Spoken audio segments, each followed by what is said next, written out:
Hi there, Stephanie Ray here, Accountability Evangelist. Today, I want to talk to you about setting expectations for your time. When you put guidelines around when you are available, you can protect your time and then you use your time more efficiently that way. It's actually much easier to do than you would think. When I was working in an organization where I had a number of direct reports, people I supervised, I taught them when I was available. And how did I do that? Well, a couple of things. I told them, like specifically told them what I was doing, and that's a really big step where you communicate your expectations. So I would say, look, I do not work on the evenings and weekends on purpose unless there's something really important that needs to be handled. However, if you need to get in touch with me, you can. You'll need to call or text me. What won't work is if you email me and hope that I'm checking my email, because I don't do that. I do not have notifications on my phone, so I don't get a pop up when an email comes in. That's on purpose so that I'm not interrupted constantly, because that makes me less effective. So I let my team know that.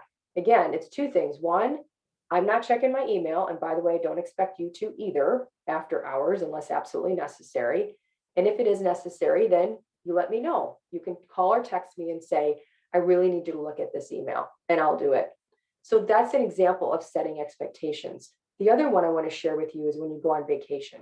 I think vacations are really important and they should be protected at all costs because we all need a break. We need a break every day, we need a break every week, and we need a couple breaks a year and have that nice vacation.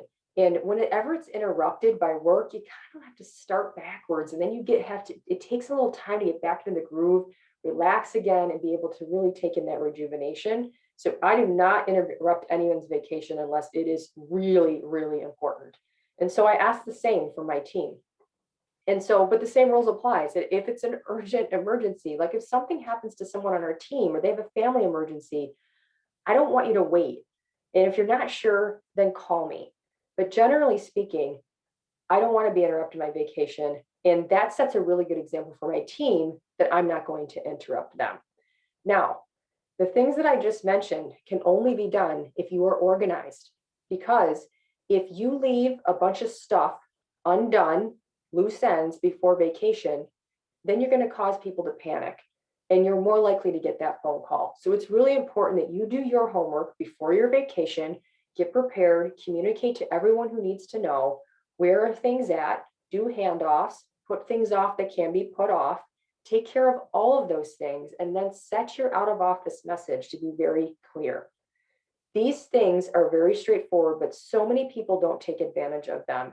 And then they get their vacations interrupted and they have no idea because they don't realize the impact it's having on them when they interrupt that rest and relaxation that they need.